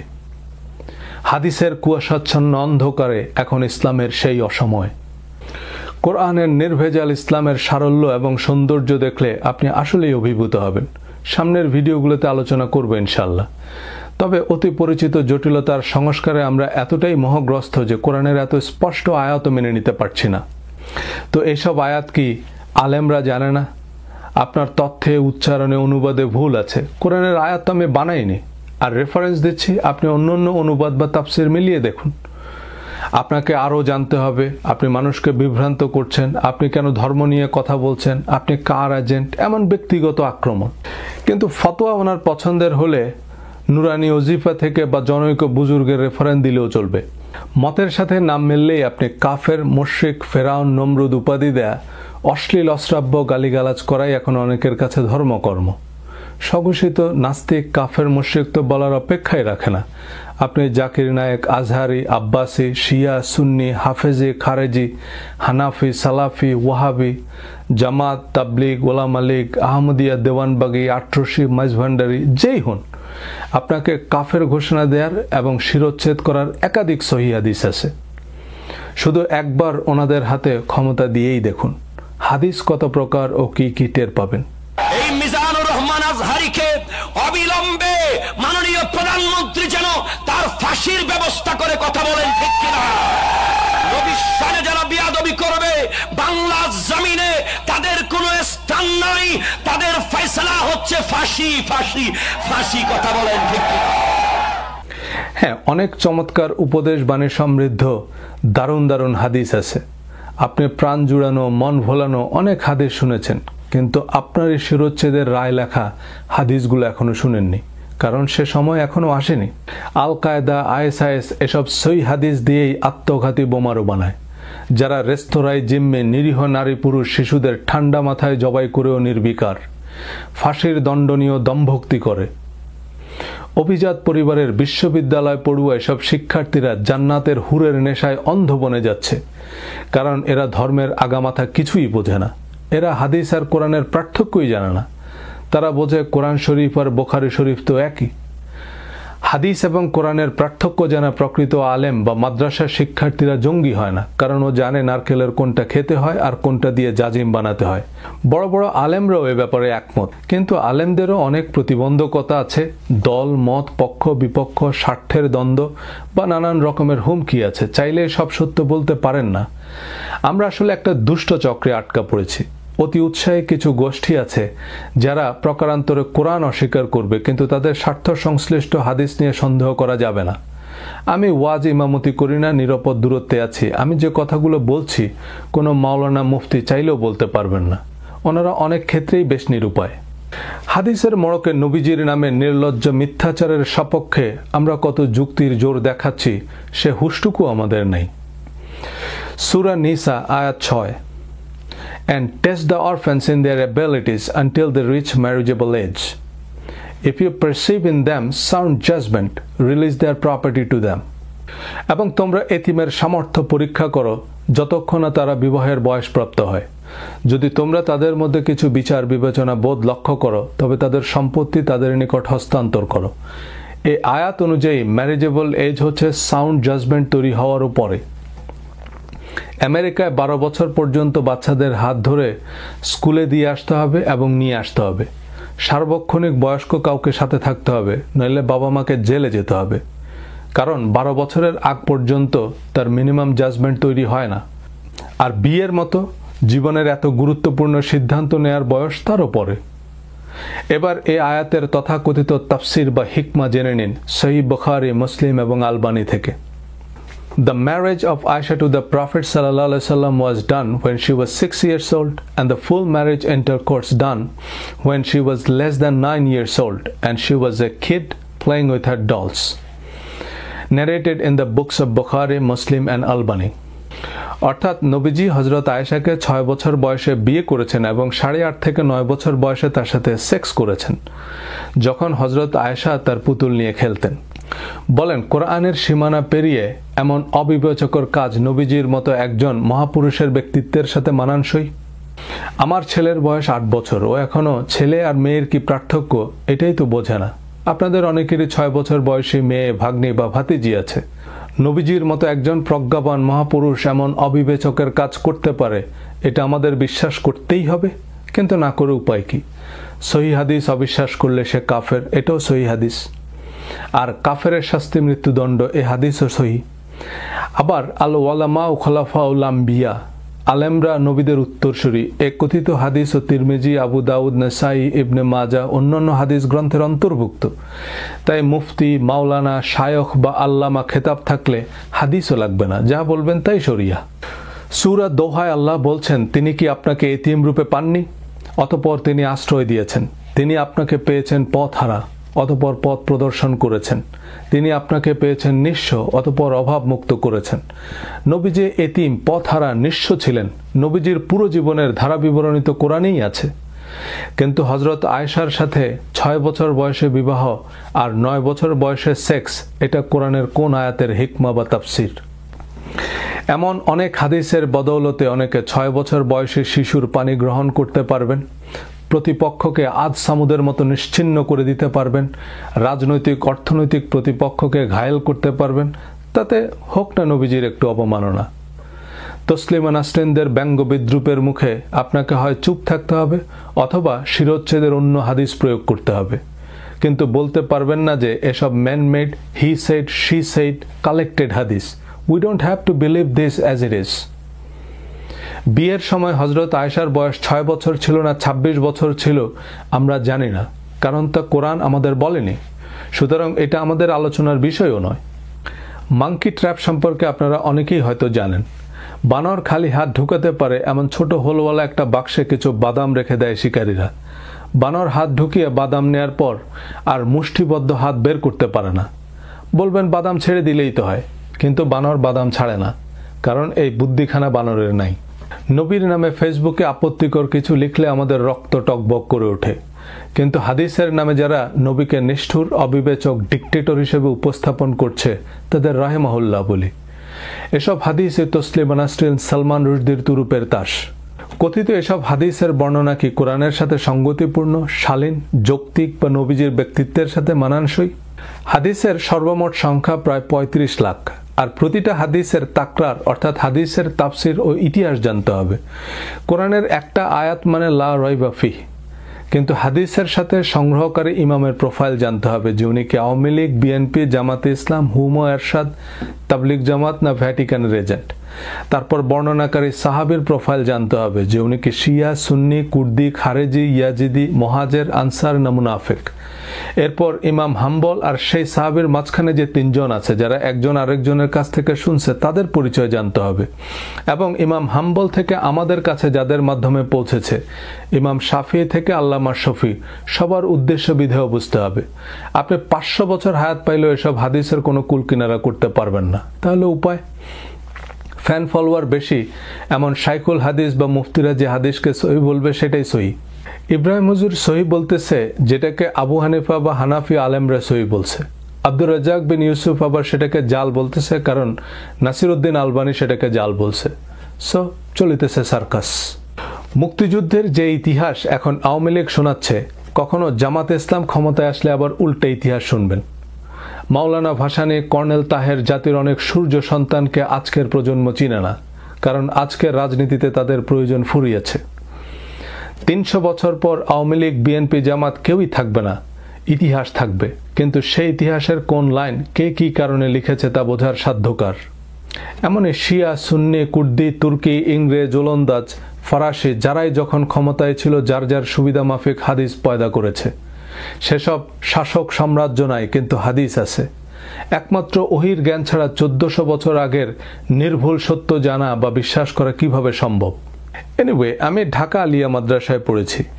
এই আলিয়া মাদ্রাসা ব্রিটিশরা প্রতিষ্ঠা করেছে এবং পুরো ব্রিটিশ শাসন আমলে আলিয়া মাদ্রাসার সব অধ্যক্ষরা ছিল খ্রিস্টান পাদ্রী। শুধু আলিয়া মাদ্রাসাই না, মাদ্রাসা বোর্ড, মাদ্রাসার সিলেবাস, পাঠ্য বই ছাপানো সবকিছুই ছিল ব্রিটিশ কর্তৃপক্ষের নিয়ন্ত্রণে। পুরো মুসলিম জাহান একসময় ব্রিটিশ সাম্রাজ্যের প্রত্যক্ষ পরোক্ষ উপনিবেশ ছিল। আল আজহার সহ সব বড় বড় ইসলামী ইউনিভার্সিটির পাঠ্যক্রম তখন ব্রিটিশরা নিয়ন্ত্রণ করত। এ সময় ইসলাম ধর্মকে পলিউট করা হয়। মুসলমানদের বিভ্রান্ত বিভক্ত করার জন্য দাড়ি, টুপি, হিজাব, নেকাব, হাস্যকর অযৌক্তিক কিচ্ছা কাহিনী, দোয়া, তাবিজ, তসবিহ নির্ভর ধর্মের নামে মুসলমানদের কোরআনের মহাসড়ক থেকে ডেড এন্ড এক্সিট দেখিয়ে দেওয়া হয়। মুসলমানদের শিল্প, সাহিত্য, সংস্কৃতি, ব্যাংকিং, বিজনেস, জ্ঞান বিজ্ঞানের প্রতিযোগিতা থেকে সরিয়ে রাখতে সব ব্যবস্থাই করা হয়। জাগতিক সবকিছুই হারাম। একসময় খ্রিস্টানদের ভাষা ইংরেজি শেখা, দুনিয়াবি পড়াশোনাকেও হারাম বলা হয়েছে। টিভি, ইন্টারনেট, ফেসবুক, ইউটিউব কিছুদিন আগেও হারাম ছিল। মাইন্ড ম্যানেজমেন্ট সিরিজের একটি ভিডিওতে আলোচনা করব কিভাবে ব্রিটিশ উপনিবেশিক কারিকুলামের মাধ্যমে আমাদের ব্রেনকে কলোনিয়ালাইজড করা হয়েছে। কিন্তু শাসক আসে, শাসক যায়। সাম্রাজ্যের উত্থান পতন ভাঙা গড়ায় কোরআনের একটা আয়াত না কেউ মুছে ফেলতে পেরেছে, না নতুন আয়াত সংযোজন করতে পেরেছে। কারণ সারা পৃথিবীতে লক্ষ লক্ষ হাফেজ আছে কোরআনের। হাদিসের কয়জন হাফেজ আছে? আপনি না হয় 5000, 50,000 হাদিস মুখস্থ করবেন, কিন্তু হাদিস তো 35 লাখ বা তারও বেশি। এর তো কোনো শেষ নাই। ধরেন আমি একটা হাদিস গ্রন্থ লিখব, তো বুখারী, মুসলিম, তিরমিজি এসব হাদিস গ্রন্থের যেহেতু কপিরাইট এক্সপায়ার্ড, সো আমি জাস্ট মশহুর বা সহি 1050 হাদিস কপি পেস্ট করে নাম দিয়ে দিলাম মুসনাদ ইমাম সজল রোশন নিউ ইয়র্কি রহমতুল্লাহ আলাই। আর ভূমিকায় লিখে দিলাম যে আমি আওলাদে রাসূল বা সাহাবীদের বংশধরদের কাছ থেকে বহু কষ্টে পেটে পাথর বেঁধে এসব হাদিস সংগ্রহ করেছি। এর মধ্যে আমার নিজের কিছু মন গড়া মডার্ন হাদিস ঢুকিয়ে দিলাম, যাতে ডোনাল্ড ট্রাম্প সম্পর্কে নবীজির ভবিষ্যৎবাণী বা অ্যান্টার্কটিক মহাদেশের রূপকথা জুড়ে দিলাম। ভালো মার্কেটিংয়ের কল্যাণে একসময় বড় বড় শাইখুল হাদিসরা সহিহ সজল শরীফের উদ্ধৃতি দিয়ে হাদিস বর্ণনা করবে। অল্প যে কয়টা আমার বানানো হাদিস আছে সেগুলো সহি হয়ে যাবে। আপনি কিভাবে বুঝবেন কোনটা সহি কোনটা জাল? বেশিরভাগ হাদিস গ্রন্থই আপাত দৃষ্টিতে কপি পেস্ট। একই হাদিস ভিন্ন ভিন্ন রাবির নামে শুধু বুখারী শরীফেই আছে 500 বার। আবার বুখারী শরীফের বেশিরভাগ হাদিস হুবহু মুসলিম, তিরমিজি, মিশকাত, আবু দাউদ, মুয়াত্তা মালিক অন্য সব হাদিস গ্রন্থে আছে। যে হাদিস যত বেশি কপি পেস্ট বা ভাইরাল সেটা তত সহি, কারণ এতগুলো মানুষের কথা তো আর মিথ্যা হতে পারে না। এখনো ফেসবুকে পেঁয়াজ রসুন নিয়ে যার যা খুশি লিখে নিচে হজরত মুহাম্মদ সাল্লাল্লাহু আলাইহি সাল্লাম বা সুনান আবু দাউদ লিখে দিলেন, বাস হাদিস হয়ে গেল। পুরনো জুতা জামার ছবি দিয়ে নবীজির জুতা মোবারক ক্যাপশন দিয়ে দিলেন, ব্যাস। সে আর সুবহানাল্লাহ কমেন্ট করার লোকের অভাব হবে না। এমন তেলাপোকার মতো সর্বভুক জাতিকে যে যার মতো ব্যবহার করতে পারবে। হাদিস কোরআনের তাফসির, তো হাদিসের তাফসির করবে কে? এই 7 সমুদ্র সেচে মণিমুক্ত এনে দিবে কে? কোনো কামেল পীরের মুরিদ হতে হবে। এভাবেই ঘোড়ায় চড়িয়া মর্দ হাঁটিয়া চলিল। ছিলের পিছনে দৌড়াবে, কিন্তু কোরআন পড়িয়া দেখিবে না যে সোজা সাপটা কি লেখা আছে। কোরআনের মিস্টারি ডিকোড করবে হাদিস, তো হাদিসের মিস্টারি ডিকোড করবে কে? কুইনাইন জ্বর সারাবে, তো কুইনাইন সারাবে কে? কোরআন কি প্রস্তর যুগের শিলালিপিতে নাজিল হয়েছে নাকি প্রাচীন মিশরীয় হায়ারোগ্লিফিক ল্যাঙ্গুয়েজে নাজিল হয়েছে? সমৃদ্ধ আন্তর্জাতিক ভাষায় নাজিল হয়েছে। কোরআন হাদিস দুটোই তো আরবি। আপনি কোরআন না বুঝলে হাদিস তো আরও বুঝবেন না। কোরআন সোজা বাংলায় পড়েন, ইংরেজি, বাংলা অনেক ভালো ভালো অনুবাদ আছে কোরআনের। কেউ একজন সুর করে তেলাওয়াত করে নিজের মতো তর্জমা বা তাফসির করলো, সেটাই শেষ কথা নয়। Check it yourself. আমি কোনো আল্লামা সেজে কথা বলছি না যাতে আমার কথা আপনি অবলীলায় বিশ্বাস না করেন। আমি কিছু প্রশ্ন তুলেছি, আপনি নিজেই সেসব প্রশ্নের উত্তর খুঁজতে থাকুন, যাচাই করুন, দেখুন কোরআন কি বলছে আর হাদিস কি বলছে, দরগা মাজার তরিকাই বা কি বলছে। কোরআনে যা নাই তা ঐচ্ছিক, তার সাথে ম্যানমেড হাদিস বা ফতোয়া জোড়া দিয়ে একদিকে আমরা ধর্মকে জটিল করছি, অন্যদিকে কোরআনের বিশুদ্ধতাও নষ্ট করছি। একজন প্রশ্ন করেছে যে হুজুর চামচ দিয়ে কি খাওয়া যাবে? উনি সহিহ হাদিসের রেফারেন্স দিয়ে বললেন না, হাত দিয়ে খাওয়া সুন্নাহ। এখন এই প্রশ্নের উত্তর তো আসলেই কোরআনে নাই। এবার আমি যদি প্রশ্ন করি, হুজুর হাত কি ধুয়ে খাবো নাকি না ধুয়ে খাবো, শুধু পানি দিয়ে ধুবো নাকি সাবান দিয়ে ধুবো, পানি কি ঠান্ডা পানি নাকি গরম পানি, ভেজা হাতেই খাবো নাকি হাত মুছে খাবো, সহি সুন্নাহ কি বলছে, তখন আপনার উত্তর কি হবে? এ ব্যাপারে তো হাদিসে পরিষ্কার কিছু বলা নাই, সুতরাং যেটা আপনার জন্য সুবিধাজনক সেটা করা যেতে পারে। তবে আমরা জানি হাতে রোগ জীবাণু থাকে, তাই হাত সাবান দিয়ে ভালোভাবে ধুয়ে নেওয়া উচিত। তো এই কথাটা তো আগেই বলতে পারতেন যে এ ব্যাপারে তো কোরআনে পরিষ্কার কিছু বলা নাই, তাই পরিবেশ পরিস্থিতি অনুযায়ী আপনার যেভাবে সুবিধা স্বাস্থ্যকর সবভাবেই খেতে পারেন। কোক, পেপসি, বিড়ি, সিগারেট পান করা জায়েজ কিনা এ প্রশ্ন জিজ্ঞেস করবেন ডাক্তারকে। ডাক্তার বলবে সেটা স্বাস্থ্যের জন্য ক্ষতিকর কিনা। ক্ষতিকর সবকিছুই বর্জনীয়, সিম্পল। দজ্জালের কি হবে?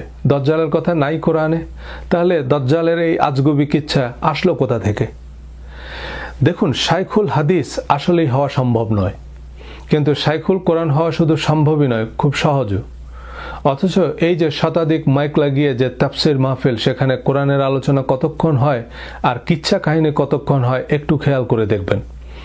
কোরআনের কাহিনীর চাইতে দিনের নবী মোস্তফা রাস্তা দিয়া হাইটা যায়, হরিণ একটা বান্ধায় আছে গাছেরও তলায় গো, আর আব্দুল কাদের জিলানির মায়ের পেটে বসে 40 বার কোরআন খতম দেয়া, আর পেট থেকে বাঘ হয়ে বের হয়ে পেত্তমিজ ভিক্ষুকের ঘাড় মটকে দেওয়ার কিচ্ছা না বললেও ওয়াজ জমে না।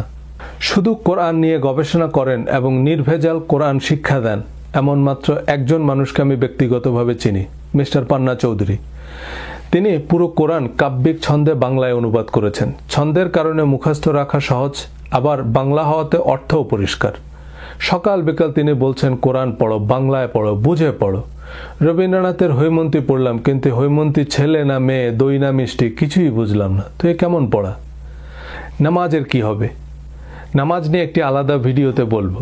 তার আগে, নামাজ বেহেশতের চাবি, মানে নামাজ পড়লে আপনি বেহেশতে যাবেন, না পড়লে দোজখে যাবেন, কোন কোন আয়াতে বলা হয়েছে একটু কমেন্টে জানাবেন, আলোচনাটা জমবে। কামাল ভাইয়ের কমেন্টে জোরালো যুক্তি, দ্য বুক অ্যান্ড উইজডম মানে কোরআন এবং হিকমা আলাদা দুইটা জিনিস, এ কারণেই এবং দিয়ে আলাদা করা হয়েছে। আমি দ্বিতীয় ভিডিওর 40 থেকে 45 মিনিটে এ বিষয়ে কথা বলেছি, সেই অংশটুকু আবারও দেখে নিতে পারেন, আমি আর রিপিট করছি না। কামাল ভাই ওনার কমেন্টে যতগুলো রেফারেন্স দিয়েছেন সবগুলোই সূরা আল ইমরানের 164 নং আয়াতেরই পুনরাবৃত্তি, যে নবীর 4টি দায়িত্বের 2টি হচ্ছে কোরআন এবং হিকমা শিক্ষা দেয়া। হিকমার একটি অর্থ আইন কানুন, বিধিবিধান বা শরিয়া, আরেকটি অর্থ হচ্ছে প্রায়োগিক জ্ঞান বা প্রজ্ঞা। এখানে দ্বিতীয় ভিডিওর সেই ইংরেজ সহায়ক এবং কামাল ভাই বলছেন হিকমা আলাদা গ্রন্থ তথা হাদিস। যদিও আল্লাহ প্রজ্ঞাময় কোরআনের শপথ করেছেন এবং কোরআনকে হিকমার একমাত্র উৎস হিসাবে অনুমোদন দিয়েছেন, কারণ আল্লাহর দাবি তিনি কোরআনের সবকিছু স্পষ্ট করে বলেছেন। সূরা আনআম 114 নং আয়াত, হে নবী আপনি বলুন, আমি কি আল্লাহ ছাড়া অন্যত্র হিকমা বা প্রজ্ঞা অন্বেষণ করব, যেখানে তিনিই আমার উপরে এই কিতাব নাজিল করেছেন যাতে সবকিছু স্পষ্টভাবে ব্যাখ্যা করা হয়েছে।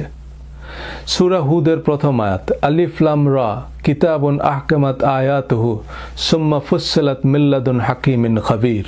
এই কিতাবের প্রতিটি আয়াত প্রজ্ঞাময় বা প্রায়োগিক, অতঃপর এমন একজনের কাছ থেকে বিশদভাবে উপস্থাপিত হয়েছে যিনি মহাজ্ঞানী, সর্ববিষয়ে জ্ঞাত। এমন আরও রেফারেন্স দিতে পারবো। আল্লাহ নিজেকেই হাকিম বলেছেন এবং কোরআনের আয়াতসমূহকে আহকামাত বা হিকমাত বলেছেন, আর তিনি নিজেই সেসব বিশদভাবে উপস্থাপন করেছেন। তারপরও আমি মানলাম হিকমা কোরআনের প্রায়োগিক জ্ঞান সমৃদ্ধ আলাদা গ্রন্থ, কিন্তু সেই হিকমার গ্রন্থ রচনার দায়িত্ব তো নবীর, ইমাম বুখারীর নয়। আপনি হয়তো বলবেন নবীজি ওনার সাহাবীদের হিকমা শিখিয়েছেন, তো কোরআন ওনার সাহাবীদের শিখিয়ে দিয়ে যেতেন, তাহলে তো এখন আমরা 40 লাখ কোরআনের আয়াত পেতাম। নবীজিকে কি শুধু ওনার সাহাবীদের নবী হিসাবে পাঠানো হয়েছে, নাকি কিয়ামত পর্যন্ত সব মানুষের নবী হিসাবে পাঠানো হয়েছে? তো তিনি কোরআনের মতোই হিকমার গ্রন্থ পরবর্তী প্রজন্মের জন্য রচনা করলেন না কেন? কোরআন নবুয়তের 23 বছর সময় জুড়ে নাজিল হয়েছে, একটি অতিরিক্ত আয়াত এতে যোগ হয়নি, একটি আয়াত বাদও পড়েনি। কিন্তু কোরআনের সমান্তরালে হিকমার গ্রন্থ রচনার যে দায়িত্ব নবীজিকে দেওয়া হয়েছে, নবীজি নিজে সেই দায়িত্ব পালন না করে এনিবডি এভরিবডিকে দিয়ে গেলেন কেন? Everybody's business is nobody's business. এ কারণে কোরআন বাহক ফেরেশতাও একজন, মেসেঞ্জারও একজন। প্রফেট শব্দের একটা অর্থ যিনি ভবিষ্যৎ জানেন, প্রফেসি মানে ভবিষ্যৎবাণী। তো হাদিসের নামে যে ঠক বাজতে গা উজাড় হবে, এ ভবিষ্যৎ নবীজি দেখতে পাননি? নবীজির নিজস্ব তত্ত্বাবধানে হিকমা বা হাদিসকে গ্রন্থ আকারে কম্পাইল না করার ভ্যালিড এক্সকিউজ আর কি হতে পারে? অর্থের অভাব, লোকবলের অভাব, কাগজ, ছাপাখানা বা প্রযুক্তিগত সীমাবদ্ধতা? তো ইমাম বুখারী, তিরমিজির সময় এমনকি শিল্প বিপ্লব হয়েছে। Jet engine, super computer, offset paper mill, 3D printing press আবিষ্কার হয়েছে যে 35 লাখ হাদিস ছাপানো গেল। সানজুর আর্ট অফ ওয়ার 2500 বছর আগে লেখা, অ্যারিস্টটল, প্লেটো তারও আগে, মহাভারত, রামায়ণ তারও আগে। সুতরাং কাগজের বিকল্প অবশ্যই ছিল, এখনকার মতো সহজলভ্য ছিল না, তাই এখনকার মতো অপচয় হতো না। দুষ্প্রাপ্য বিকল্প সে কাগজের উপর কালজয়ী কথাই লেখা হতো। হিকমার অর্থ যদি হাদিস হয় তবে সে হাদিস বা আত্মজীবনী নবীজিই লিখতেন। ম্যান্ডেলার আত্মজীবনী ম্যান্ডেলাই লিখেছে, তার সঙ্গী সাথীদের কাছ থেকে সংগৃহীত বা বর্ণিত নয়। পিকাসোর ছবি পিকাসো এঁকেছে নাকি অন্য কাউকে দিয়ে আঁকিয়ে নিজের নামে চালিয়ে দিয়েছেন? কিন্তু নবীজির কথা এত ভায়া মিডিয়া, এত দেশ দুনিয়া ঘুরে আসতে হবে কেন? কিন্তু সব কথার পরও জাফর ইকবাল স্যারের মোচ কাটা সম্ভব নয়। উনি কাটলেও এই মোচবিহীন জাফর ইকবালকে কি জাতি মেনে নিবে? আমার শিক্ষক ওস্তাদদের মধ্যে অনেক নামজাদা মুহাদ্দিস আছেন, তারা হয়তো চীনা ব্যাত নিয়ে আমাকে খুঁজতেছে, কিন্তু আমার সবচেয়ে বড় পীর তো আমার মা। আমার নামের সাথে যে রোশন, এই রোশন আমার মায়ের নাম। এনিওয়ে, আমার মায়ের একান্ত ইচ্ছাতেই আমি মাদ্রাসায় পড়েছি যাতে আমি তাকে কিছু ধর্মকর্ম শেখাতে পারি। কিন্তু আমার মা সারাদিন যা ধর্মকর্ম করে আমার হুজুররাও বলবে এগুলো ঠিক না। নেয়ামুল কোরআন, মুকসুদুল মোমেনিন, সহি নুরানি, ওজিফা, 12 সান্দের দোয়া, পঞ্জিকা, সোলেমানি দোয়া পড়তে পড়তে সব তেনা তেনা। তবে মূল কোরআনও পড়ে, কিন্তু বাকিগুলোতে যে ভেজাল আছে এসব বললেও কোনো লাভ হবে না, কারণ এসব দোয়া পড়ে উপকার পেয়েছে। এসব দোয়ার বদৌলতে ছেলে মেয়েদের ভালো চাকরি হয়েছে, ভালো বিয়ে শাদী হয়েছে। কিন্তু মায়ের দোয়া যে বিনা নোটিশে কবুল হয় এটা তাকে কে বোঝাবে? এত বড় বড় মুহাদ্দিস, শাইখুল হাদিস, ইসলামী বিশ্ববিদ্যালয়ের অধ্যাপকরা কি কম জানেন? এই জাতীয় কমেন্ট করে আমাকে লজ্জায় ফেলবেন না। বেনারস হিন্দু ইউনিভার্সিটি সহ সারা বিশ্বে শত শত হিন্দু ইউনিভার্সিটি, খ্রিস্টান ইউনিভার্সিটি, জিউইশ, বুদ্ধিস্ট ইউনিভার্সিটি আছে। আর হার্ভার্ড, অক্সফোর্ড সহ সব ইউনিভার্সিটিতে হিন্দুইজম, খ্রিস্টিয়ানিটি, বুদ্ধিজম পড়ানো হয়। সেখানেও রামায়ণ, মহাভারত, ত্রিপিটক, বাইবেল, গীতার শত সহস্র প্রফেসর আছেন। মদিনা ইউনিভার্সিটি বা আল আজহারের পিএইচডি সত্যতার মানদণ্ড নয়। একজন মুসলিম হিসাবে কোরআন আমার অব্লিগেটরি বিলিফ। কোরআনই আমার কাছে একমাত্র কোষ্ঠী পাথর। আর এই কোরআন বলছে কোরআন সম্পূর্ণ, পরিপূর্ণ এবং শতভাগ প্রায়োগিক। কোরআন আমাদের প্রশ্ন ছুড়ে দিয়েছে, ওয়ামান আসদাকু মিনাল্লাহি হাদিসান। হাদিস বর্ণনাকারী হিসেবে আল্লাহর চেয়ে আর কে বেশি সত্যবাদী? And my answer is nobody. Thank you for your time. দেখুন, হাদিস মানে বা মজহাব মানে, পীর মানে কোনো কিছুতেই সমস্যা নাই। সমস্যা হচ্ছে আমরা প্রোটোকল ভুলে যাই, প্রায়োরিটি ভুলে যাই। আমাদের যদি কেউ জিজ্ঞেস করে যে তোমাদের নবী কি করেছে যে তাকে পৃথিবীর ইতিহাসে সবচেয়ে প্রভাবশালী মানুষদের তালিকায় 1 নম্বরে রাখা হয়েছে, আমাদের উত্তর হবে তিনি দাড়ি রাখতেন আর খেজুর খেতেন। কথা কন ঠিক কিনা? দাড়ি রাখার নির্দেশ কোরআনে নাই, কিন্তু হাদিসে আছে। মহিলাদের আপাদমস্তক ঢেকে রাখার কথা কোরআনে নাই, কিন্তু ইবনে তাইমিয়ার তাফসিরে আছে। সুতরাং এটা ইবনে তাইমিয়ার অভিমত, বা ইমাম তিরমিজি শুনেছেন যে নবীজি এমনটা বলেছেন। সত্য মিথ্যা উনিই নিশ্চিত না, আমরা তো বহুদূর। আর বুখারী, তিরমিজি শরীফও আমাদের কাছে অবিকল পৌঁছেছে, তাও আমরা নিশ্চিত নই। কিন্তু আমাদের বহু মানুষ এমন কনফিডেন্ট যেন উনি নবীজিকে এই কথাগুলো বলতে একেবারে নিজ কানে শুনছে, নিজ চোখে দেখছে। অনেকেই আবার বলছেন এই কথাগুলো তো কোরআনের বেলাতেও প্রযোজ্য। এ বিষয়ে একাধিক ভিডিওতে বলেছি যে কোরআন আমাদের অব্লিগেটরি বিলিফ, অর্থাৎ মুসলমান হিসাবে এটা আমার সেলফ ইম্পোজড অব্লিগেশন যে আমি বিশ্বাস করি কোরআন আল্লাহর বাণী, কোরআন অপরিবর্তিত, সুসংরক্ষিত এবং স্বয়ং আল্লাহ এর হেফাজতকারী। কোরআনে নিঃশর্ত বিশ্বাস অনুযায়ী কোরআন ছাড়া আর কোনো কিছুকে এই শরীয়তের বিধান হিসাবে নিঃশর্ত অনুসরণ করতে পারি না। আর আমাদের কমন সেন্স কি রায় দেয়? মদিনা আল আজহারের এমিরেটাস অধ্যাপক হন আর দুনিয়ার সবচেয়ে বড় ইসলামিক স্কলার হন, কোরআনের কোন শব্দটা জাল বা জয়ীব? কিন্তু আমাদের মাদ্রাসার ইয়াজদাহমের তালেবে এলেমরাও মাশাআল্লাহ আপনাকে জাল, জয়ীব, হাসান হাদিসের একটা লম্বা তালিকা দিয়ে দিতে পারবে। তো সেই হাদিসে নিঃশর্ত বিশ্বাস করব কোন বিবেচনায়? সহি বুখারী মানে এটা আপনার মতে সহি। মানববিজ্ঞানে একটা টার্ম আছে, illusion of truth. Repetition makes a fact seem more true regardless of whether it is or not. একটা মিথ্যা বারবার শুনতে শুনতে সেটাও একসময় সত্য মনে হয়। আমরা সেটা অবিশ্বাস করতে চাই না। শত যুক্তি প্রমাণের পরও সবই বুঝতে পারছি, কিন্তু মানতে পারছি না। আর এই বাস্তবতাকেই স্বার্থান্বেষী মহল কাজে লাগিয়ে একটা জাতিকে ভুল পথে নিয়ে যায়। হিটলারের propaganda minister Joseph Goebbels big লায়ের বিখ্যাত থিওরি দেন, repeat a lie often enough and it become the truth. একটা মিথ্যা ওভার অ্যান্ড ওভার বলতে থাকো এবং এটা সত্যে পরিণত হবে। ওয়াল্টার লিপম্যান তার বিখ্যাত পাবলিক ওপিনিয়ন বইয়ে লিখেছেন, পাবলিক ওপিনিয়ন কার্যত পাবলিকের ওপিনিয়ন নয়, এটা ঠিক করে সরকার এবং শক্তিশালী গণমাধ্যম। বাস্তবতা এত বিশাল ও জটিল যে পাবলিকের পক্ষে সেটা ধারণাও করা অসম্ভব। তাই আমরা আম পাবলিক দিন শেষে আমাদের পছন্দসই সত্যকেই সত্য হিসাবে মেনে নিই। ডক্টর আব্দুল্লাহ জাহাঙ্গীর স্যার হাদিসের নামে জালিয়াতি বইয়ের ভূমিকায় লিখেছেন যে কোরআনের পাশাপাশি নবীজির হাদিস পালনের গুরুত্ব যখনই মুসলমানরা মেনে নিল, তখনই ইসলামকে পলিউট করার জন্য বা অন্যান্য নানান উদ্দেশ্যে ইসলাম বিরোধীরা নবীজির নামে জাল হাদিস বানানো শুরু করে। আজকে আমরা জানি লক্ষ লক্ষ জাল হাদিস আছে, কিন্তু কোনগুলো জাল তা নিয়েই চলিতেছে সার্কাস। ইঁদুর মারার জন্য ইঁদুরের সবচেয়ে প্রিয় খাবারের সাথেই বিষ মেশাতে হবে। যে খাবারে 1% বিষ আছে সে খাবার আপনি খাবেন? কোনো আদালতে কেউ একটা মিথ্যা বলেছে প্রমাণ হলে বা একটা ফেক ডকুমেন্ট উপস্থাপন করেছে শুনলে বাকি 999টা সত্য আদালত গ্রহণ করে না। হাদিস লিখতে নবীজি নিষেধ করেছেন, এটা হাদিসেই আছে, তবে তার কারণ নাকি তাতে কোরআন এবং হাদিস এক হয়ে যেতে পারে, এবং এই নির্মম বাস্তবতা এখন আমাদের সামনে। আমাদের বেশিরভাগ ধর্মপ্রাণ মুসলমান জানে না কোনটা কোরআনের কথা আর কোনটা হাদিসের। অনেকে কোরআন শরীফ আর বুখারী শরীফের পার্থক্যও জানে না। আমি আনঅফিসিয়ালি একটা সমীক্ষা চালিয়েছি, পরিস্থিতি স্বাভাবিক হলে অফিসিয়ালি করবো ইনশাল্লাহ। কয়েকজন ধর্মপ্রাণ মানুষের কাছে আমি জানতে চেয়েছি মুসলমান হিসাবে আমাদের প্রধান 10টি করণীয় কাজ কি কি। উত্তর কি হতে পারে আন্দাজ করতেই পারেন, কালেমা, নামাজ, রোজা, হজ, জাকাত, এরপর দাড়ি বা বোরখা, সংগঠন বা তাবলিগ ইত্যাদি। এবারে এই যে তালিকা, এর ভিত্তি কি? কোরআন? উত্তর হ্যাঁ হলে কোরআনে কি বলা আছে? উত্তর হাদিস হলে হাদিসে কি বলা আছে? উত্তর মাযহাব হলে মাযহাবের কোন কিতাবে কি বলা হয়েছে? শেষ পর্যন্ত উত্তর আসে আমি ছোটবেলা থেকে এই জেনে আসছি এবং আমাদের মসজিদের ইমাম অথবা আমাদের পীর বা মুরব্বী বলেছে, এর বাইরে আর কোথায় কি আছে জানি না। এটাই আমাদের বেশিরভাগের বেলায় সত্যি। কোরআন হাদিসের রেফারেন্স যারা গুগল করে চোখের পলকে বের করে ফেলতে পারেন, তারাও সিলেক্টিভ প্রশ্নই করছে গুগলকে, যাতে তার পছন্দের উত্তরটাই পাওয়া যায়। আহলে হাদিসের কয়েকজন বিখ্যাত আলেমের আলোচনায় অবাক হয়েছি।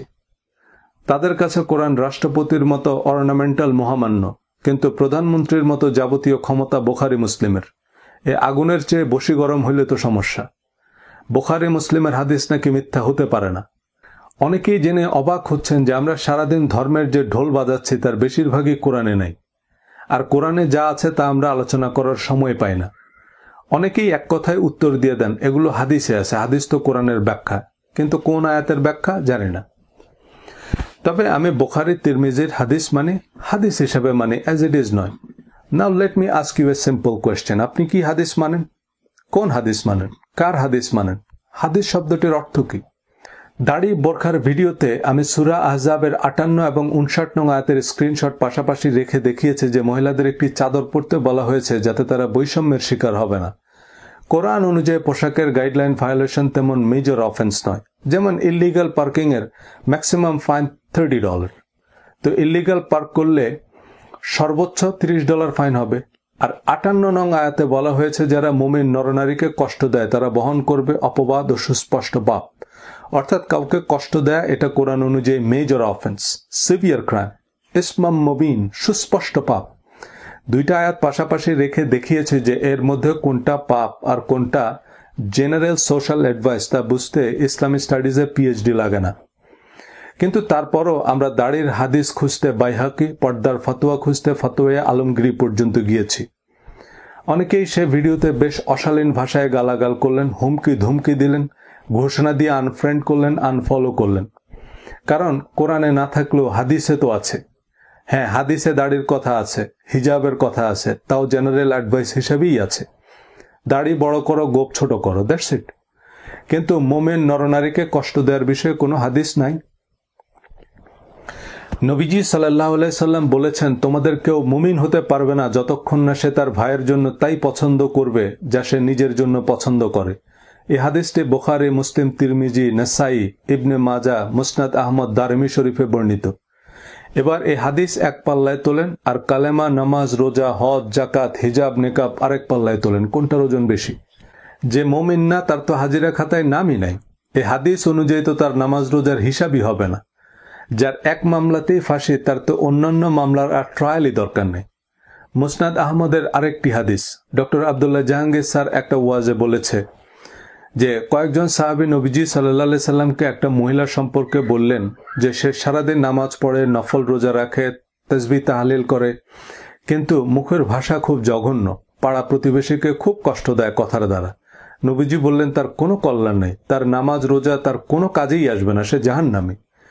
এবার এই হাদিস যদি আমরা বোঝার চেষ্টা করি, সে জাহান্নামী মানে এক মামলায় আসামির ফাঁসি, কিন্তু বাকি 3 মামলায় সে বেকসুর খালাস। এই বেকসুর খালাসের কোনো মূল্য আছে? কোনো অপরাধের যদি ভিকটিম না থাকে, যেমন ইলিগাল পার্কিং ইত্যাদি ক্ষেত্রে বিচারক মানবিক দিক বিবেচনা করে ক্ষমা করে দিতে পারে, কিন্তু যেখানে মজলুম ন্যায় বিচারের ফরিয়াদ নিয়ে হাজির হবে সেখানে ক্ষমা মানে মজলুমের প্রতি অবিচার, যা আল্লাহ কখনোই করতে পারেন না। মুয়াত্তা মালিকের হাদিস, বুক নাম্বার 47, চ্যাপ্টার 2, হাদিস number 9, the messenger of Allah সাল্লাল্লাহু আলাইহি সাল্লাম said, every deen has an innate character and the character of Islam is modesty. প্রতিটা ধর্মের একটা সহজাত বৈশিষ্ট্য আছে। ইসলাম ধর্মের বৈশিষ্ট্য হচ্ছে মডেস্টি, বিনয়, ভদ্রতা, শিষ্টাচার। তার মানে বিনয়, ভদ্রতা, শিষ্টাচার যার মধ্যে নাই সে ইসলাম ধর্মের অন্তর্ভুক্তই না।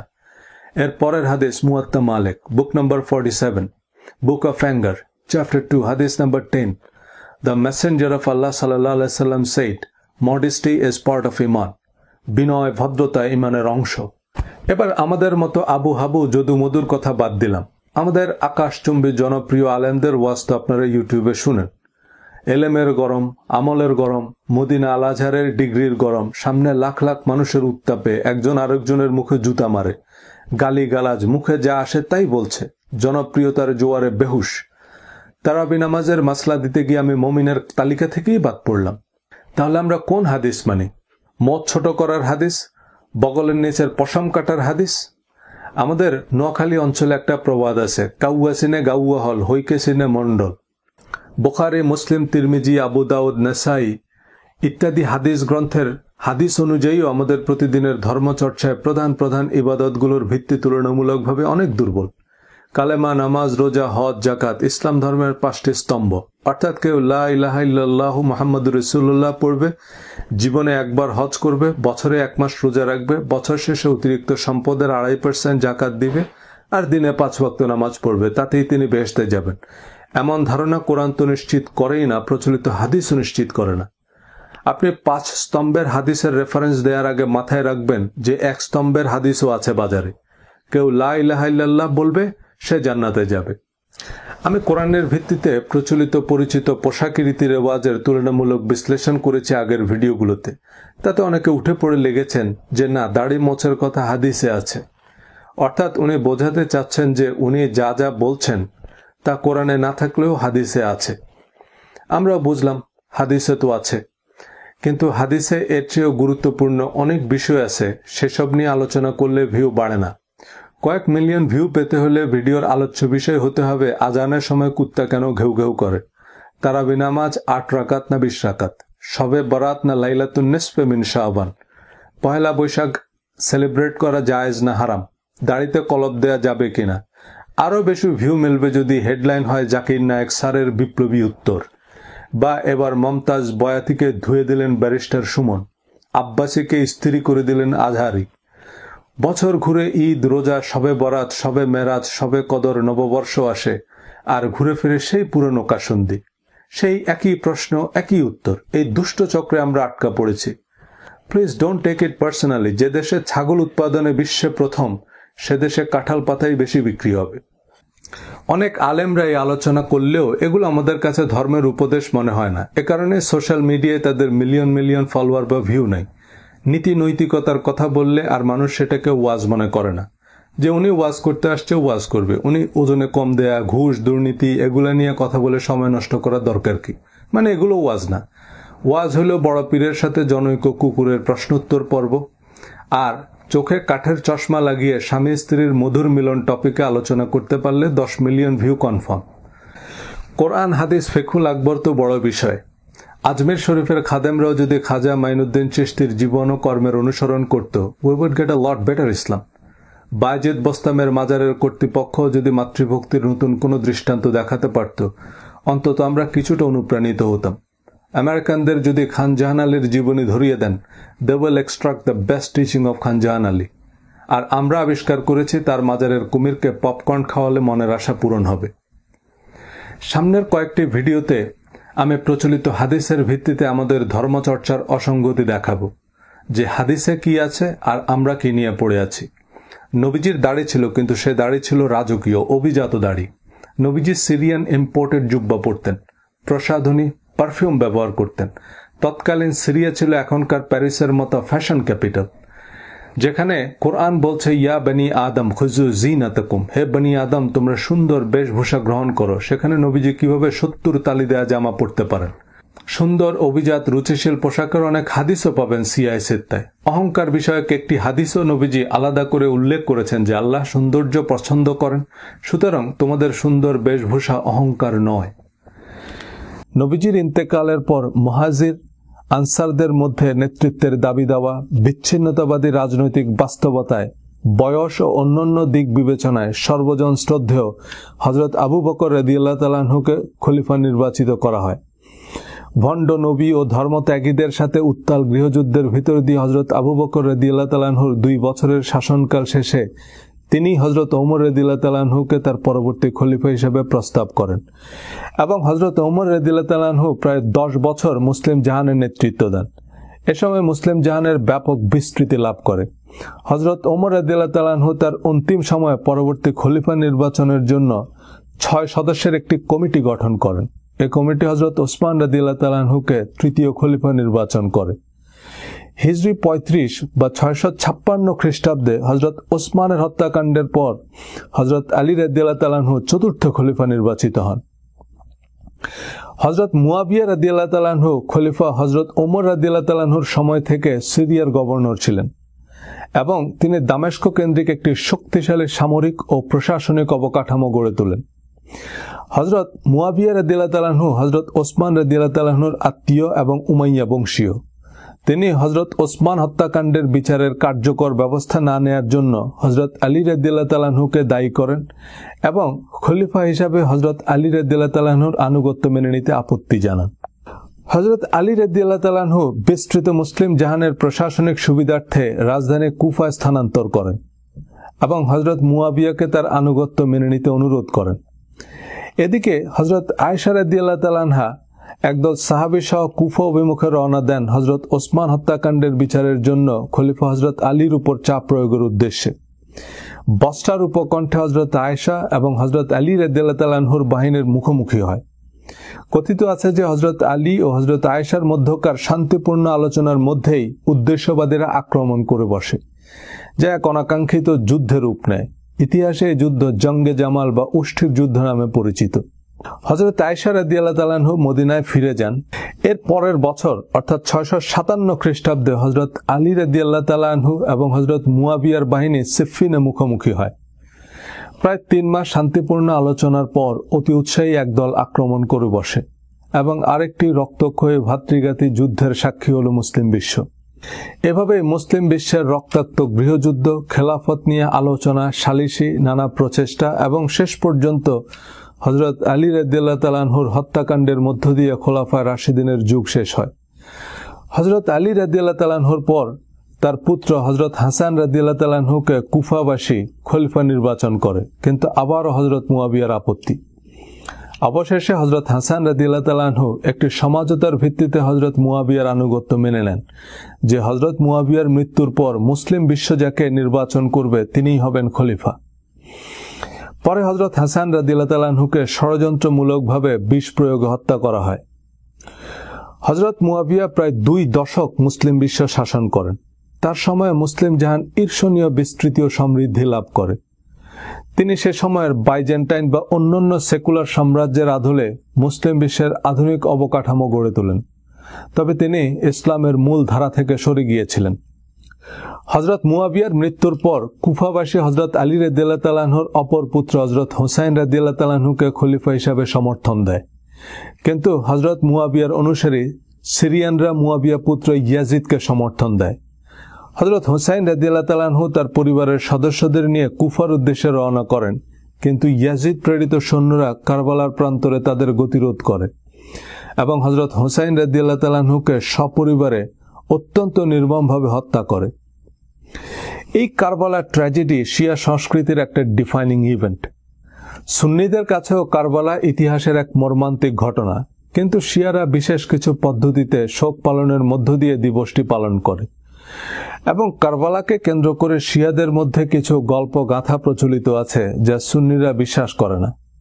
এমনকি ইসলামের ঐতিহাসিক ধারা বিবরণী বা হাদিসের বর্ণনা গ্রহণের ক্ষেত্রে শিয়া ও সুন্নিরা বেশ selective.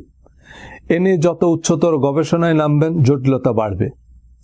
Tehran university, Medina university এবং আল আজহার ইউনিভার্সিটি, এই তিনটি ইউনিভার্সিটি মুসলিম বিশ্বের সবচেয়ে প্রসিদ্ধ তিনটি বিশ্ববিদ্যালয়। কিন্তু ইসলামের ইতিহাস, হাদিস এমনকি কোরআনিক বিশ্লেষণ বা তাফসিরের ক্ষেত্রে এই তিনটি বিশ্ববিদ্যালয়ের শিক্ষক বা গবেষকদের মধ্যে উল্লেখযোগ্য মতপার্থক্য আছে। তেহরান ইউনিভার্সিটি শিয়া মতবাদ, মদিনা ইউনিভার্সিটি ওয়াহাবি বা সালাফি মতবাদ এবং আল আজহার কিছুটা পশ্চিমা বা সেকুলার ধারণা পোষণ করে, কারণ গত কয়েক শতাব্দী মিশর পশ্চিমা বিশ্বের প্রত্যক্ষ বা পরোক্ষ উপনিবেশ। শিয়া মুসলিমরা তাদের তালিকাভুক্ত আহলে বাইতের হাদিসগুলোকেই মানে, সুন্নিরা আবার সেসব হাদিস জানেও না। শিয়ারা যেমন হযরত আবু বকর, ওমর ও ওসমান রাদিয়াল্লাহু তাআলা আনহুকে মেনে নেয় না, তেমনি সুন্নিদের একাংশ, বিশেষ করে ওয়াহাবিরা, আহলে বাইতের হাদিসগুলোকে হাদিস বলে গণ্য করে না। শিয়ারা বিশ্বাস করে নবীজি বিদায় হজ ও গাদিরে খুমে কোরআন ও আহলে বাইতের অনুসরণের নির্দেশ দিয়েছেন। আবার সুন্নিরা বিশ্বাস করে নবীজি বিদায় হজ্জের ভাষণে কোরআন ও তার সুন্নাহ অনুসরণের নির্দেশ দিয়েছেন। আর গাদিরে খুম বলে কিছু নাই, এটা মিডিয়ার সৃষ্টি। মুসলমানদের জন্য আল্লাহর প্রেরিত জীবন বিধান হচ্ছে কোরআন, যে কোরআনের শুরুতে আল্লাহ বলেছেন এই কিতাবে বিন্দুমাত্র সন্দেহ নেই, মুত্তাকি বা আল্লাহর প্রিয় ভাজনদের জন্য হেদায়া বা পথ প্রদর্শক। আর সর্বশেষ নাজিলকৃত আয়াতে বলেছেন, আজ আমি তোমাদের জন্য তোমাদের ধর্মকে পরিপূর্ণ করে দিলাম এবং তোমাদের জন্য আমার নিয়ামতকে সম্পূর্ণ করে দিলাম এবং ইসলামকে তোমাদের ধর্ম হিসাবে অনুমোদন দিলাম। সুতরাং কোরআনই মুসলমানদের জন্য সম্পূর্ণ, পরিপূর্ণ, অনুমোদিত পথ নির্দেশক। কোরআনে শিয়া, সুন্নি, ওয়াহাবি, সালাফি, হানাফি, সৌদি, ইরান, মিশর, ওয়েস্টার্ন কোনো মতবাদ নেই। কোরআনের বাইরে তাফসির, হাদিস, ফিকহ বা ঐতিহাসিক ধারাভাষ্য সত্য, মিথ্যা, জাল, জয়ীফ, উদ্দেশ্য প্রণোদিত যে কোনো কিছুই হতে পারে। বিতর্কিত পীর, কথিত সুফি সম্রাট দেওয়ানবাগীও কিন্তু কোরআনের তাফসির লিখেছে। ইসলামের ইতিহাস বিভাগের কোনো ছাত্র বা শিক্ষককে জিজ্ঞেস করবেন যে ইসলামের ইতিহাসের প্রধান ধারাভাষ্যকার বা ঐতিহাসিক কে, উত্তর মিলবে পি কে হিট্টি বা ফিলিপ কে হিট্টি। তিনি ছিলেন লেবানিজ আমেরিকান খ্রিস্টান। ব্রিটিশ উপনিবেশিক শাসনামলে আমেরিকান ইউনিভার্সিটি বৈরুতে লেখাপড়া করেন। এরপর কলম্বিয়া ইউনিভার্সিটিতে পিএইচডি, প্রিন্সটন, হার্ভার্ড এবং জর্জ ওয়াশিংটন ইউনিভার্সিটিতে অধ্যাপনা করেন। প্রফেসর হিট্টি ছাড়াও ইসলামের ইতিহাসবিদদের তালিকায় অমুসলিম বা সেকুলারদেরই প্রাধান্য। সেই ইতিহাস বা অসমর্থিত স্টেটমেন্টকে আমরা এখন এতটাই ধ্রুব সত্য মনে করি যে এর মাধ্যমে আমরা কোরআনের সত্যকে ওভাররুল করছি। কোরআনের সরল পথ ভুলে মুসলমানরা আজ দলে দলে বিভক্ত, অথচ এই কোরআন আরবের ক্ষুদ্র ক্ষুদ্র গোত্রগুলোকে একত্র করে সারা পৃথিবীতে এক অজেয় শক্তিতে পরিণত করেছিল। আপনারা চাইলে কোরআন আর মুসলমানদের মধ্যকার অদৃশ্য সব দেয়াল নিয়ে আগামী পর্বে কথা বলবো ইনশাআল্লাহ। আমার চ্যানেল সাবস্ক্রাইব করতে পারেন নিচের লিংকে।